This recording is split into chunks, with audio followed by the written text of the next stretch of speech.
Hello everyone. Welcome back to 신나게 놀자. 사이언스, 테크놀로지, 이코노미, 스트래티지 등을 고민하면서 노는 곳입니다. 조선업 슈퍼사이클이 이미 진행 중이라는 증거들을 한번 수북하게 모아봤습니다. 다 모았습니다. 마지막에 20년 전 그 슈퍼사이클과 비교하는 앙꼬도 넣어두었습니다. 코스피가 박살이 나도 조선업종 주가는 지금 오르고 있습니다. 내리는 것 같지만 오르고 있습니다. 보통 시장이 급락하면은 외국인과 기관들이 주식을 대량 매도하죠. 이거는 팩트인 것 같습니다. 그러나 조선업종은 매수하고 있습니다. 표를 보시면 저 표는 제가 파생 삼국지 준비하면서 쭉 분기별로 정리하는 표인데 그걸 이번에 다시 정리했습니다. 1년간 코스피 시장에서 주요 선수들이 어떻게 놀았는가 다 나옵니다. 외국인은 21조 원 팔면서 놀았네요. 기관은 13조 원 팔면서 놀았고 개인은 33조 원 사면서 놀았습니다. 그러나 그동안 코스피 지수는 신나게 하락했죠. 개인은 물린 것 같습니다. 그 물린 정도 이거 실감나게 볼 수 있는 것이 바로 다음 표입니다. 어제 6월 9일 종가 기준으로 코덱스 200 ETF 저게 고점 대비 21% 하락했고 연초 이후 12% 이상 하락한 상태입니다. 이게 시장의 평균이기 때문에 그렇다면은 시장의 시총 상위주 즉 가령 삼성전자나 하이닉스나 현대차나 포스코나 이런 거 소위 말하는 시장 주도 업종 주가 볼 게 없습니다. 고점 대비 크게 하락했다 직감할 수가 있습니다. 이거는 보면은 그 바보죠 뭐 바보죠. 저는 등신이라고 그럽니다. 그러나 심심할 때 한번 체크해 볼 수는 있겠죠. 볼 것 없이 다 하락입니다. 그러나 기본적으로 조선업종은 강세입니다. 현대중공업은 작년 쪽에서 상장한 거 기분 더럽게 나쁘죠. 저는 몹시 기분 나쁩니다. 그래서 저는 기본적으로 현대중공업 안 합니다.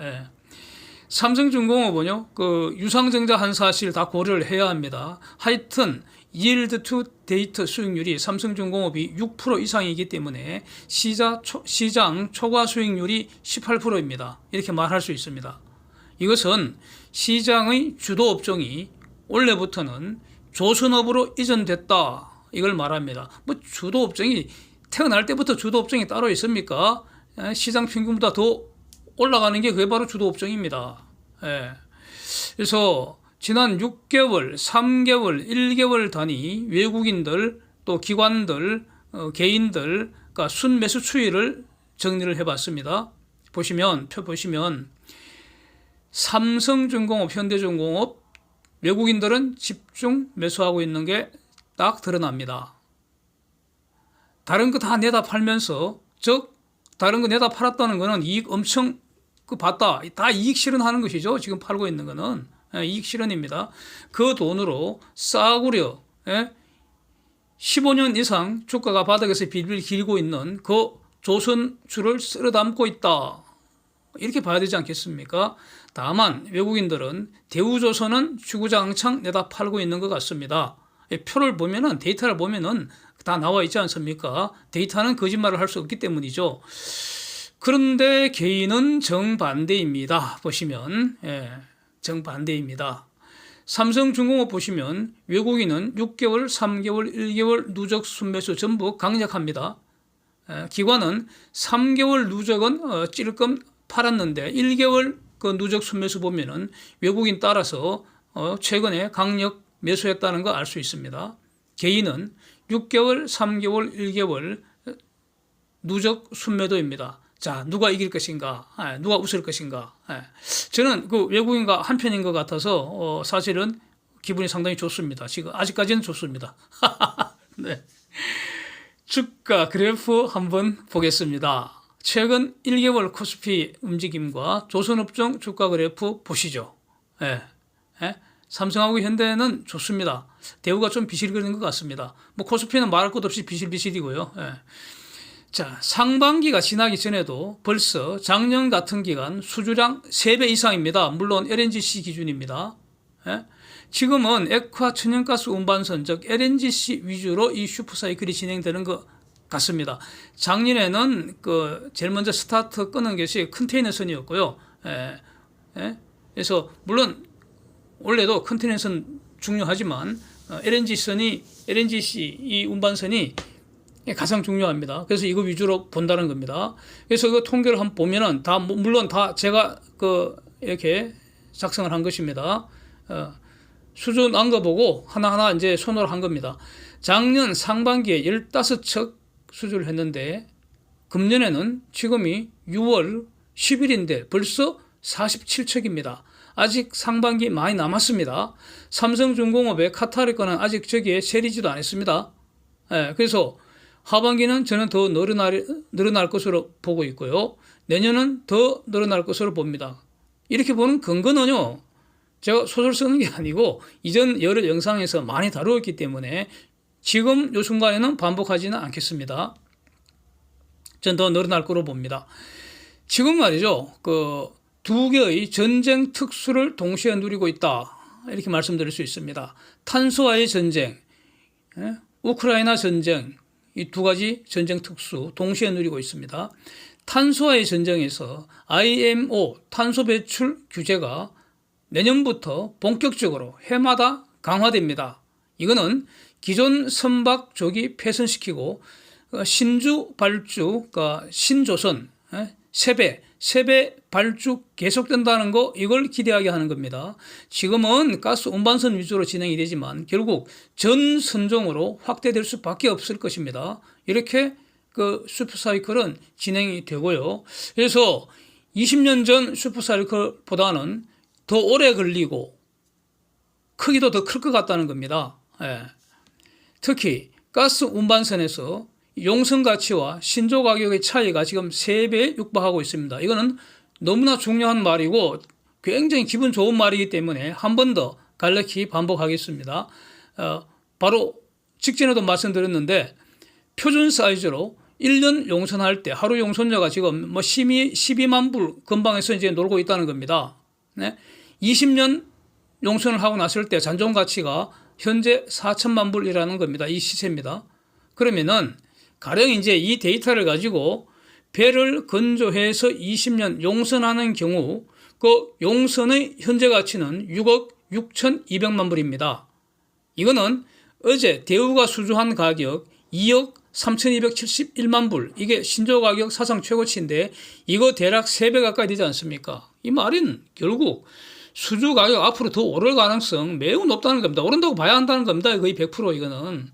그러면은 수주 가격 오르고 수주 선박 왕창 늘어나는데 그럼 이익은 어떻게 됩니까? 기하급수로 늘어나는 것이죠. 이건 산수도 할 필요 없는 거 아니겠습니까? 그 다음에 선박 쇼티지, 특히 지금 가스 운반선 중심으로 이 선박 부족 현상이 퍼펙트 스톰급으로 진행 중이라는 겁니다. 이 퍼펙트 스톰이라는 표현은 제가 하는 게 아니고 영국 로이드슨급의 저명 애널리스트가 지난 연초에 한 말입니다.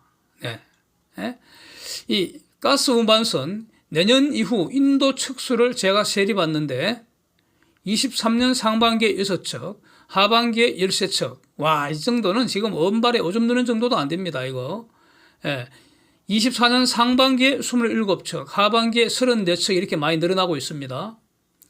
요즘에 이제 수주가 집중된 거는 한 2, 3년 후에 이제 인도가 되는 거 아닙니까? 그래서 24년까지 대략 한 80척 정도가 이제 신규로 3배로 인도가 되는데 다른 조건이 동일하다면 25년부터는 이 선박 쇼티지가 조금 완화될 가능성이 있지만 그런데 이거 속단할 수 없습니다. 왜냐하면요, 탄소와의 전쟁이 어떻게 진행될지 그 여파를 24년 하반기에 다시 평가를 해야 합니다. 즉 지금 고물배들이 말이죠, 고물배들이 이 퇴역 속도를 어떻게 가져갈지 그걸 확인을 해야 한다는 겁니다. 지금까지는 어떻게 했느냐? 20년부터 황규제를 했는데 황규제의 임시방편으로 대응하기 위해서 스크루브를 추가 장착해서 지금 대응을 해오고 있습니다. 그거 엄청 많습니다. 선박수가. 이거 과연 내년 이후 버틸 수 있을지 저는 매우 의문입니다. 설사 물리적으로 버틸 수 있다 하더라도 경제적으로 손해가 납니다. 그래서 결국 빨리 퇴역시키고 빨리 세배 발주할 가능성, 이게 진행될 가능성이 매우 높고요. 이렇게 되면은 25년 이후에도 퍼펙트 스톰은 멈추지 않을 가능성이 있다는 겁니다. 러시아 특수도 한번 보겠습니다. 이거는요, 순전히 푸틴의 전략적 실패로 야기된 것이라고 저는 정리합니다. 지금 러시아를 응징하지 않을 수가 없고요. 무력 응징 이전 단계가 경제적 제재라는 것이 바로 이 전쟁의 정석이라고 저는 봅니다. 네? 전쟁의 정석.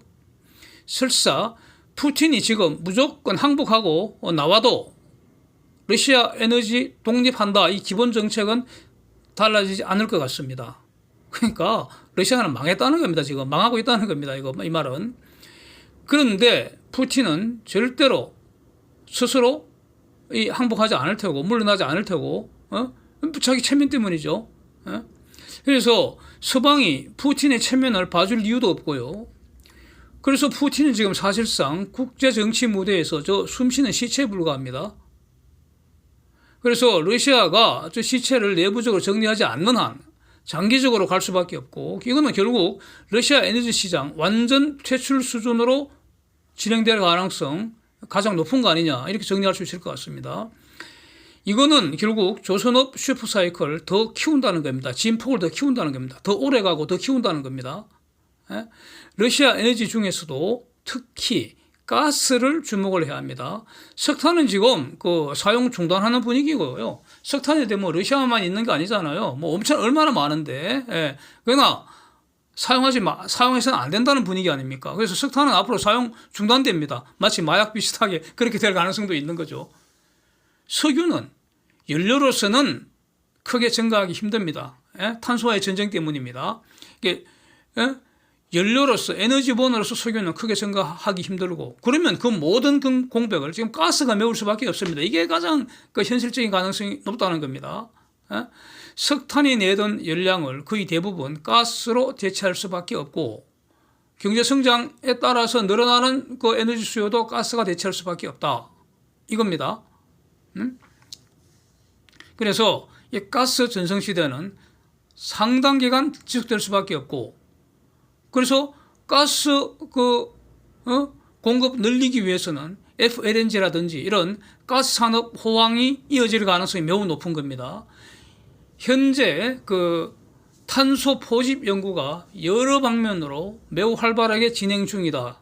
각종 프로젝트 진행 중이다, 이렇게 알고 있는데, 이제 탄소 포집이 상용화되는 정도에 맞추어서 가스 전성시대는 더 강하게 지속된다, 이렇게 현재로서는 이렇게 보는 것이 가장 합리적이지 않을까, 저는 이렇게 정리를 하고 있습니다. 그래서 가스 산업 호황은 결국 가스 공급 증가를 의미하기 때문에, 가스 공급이 지금 가스 수요보다도 공급을 더 증가시켜버리면은 장기적으로 가스 가격은 하락할 가능성이 저는 높다고 봅니다. 그러나 가스 운반선 증가는 계속되는 것이죠. 이렇게 봅니다. 자, 여기서 오늘 마지막 표를 한번 보겠습니다. 20년 전 진행된 조선 슈퍼사이클 보시죠. 첫 3년 동안은 오르락 내리락, 오르락 내리락, 오를 듯 말 듯, 이렇게 아주 성질 급한 사람 애간장 많이 태웠을 것 같습니다. 그러다가 후반 3년에 정말 화끈하게 확 진행되어 버렸습니다. 3년간. 그래서 이걸 이제 염두에 두면서 이제 아래 표를 앞으로 채워나갈 작전입니다, 제가. 빈칸은 물음표입니다. 어떻게 진행될지 아무도 모르겠죠. 그래서 저거 어떻게 진행되는지 신나게 놀면서 한번 지켜보려고 합니다. 그래서 지금 상황은 아직 지금 무릎도 지나지 않은 거 아니겠는가. 그래서 지금은 내리면 물량 모은다. 이것이 스마트 스트래티지 아닐까, 이렇게 생각합니다. Thanks for watching. See you next.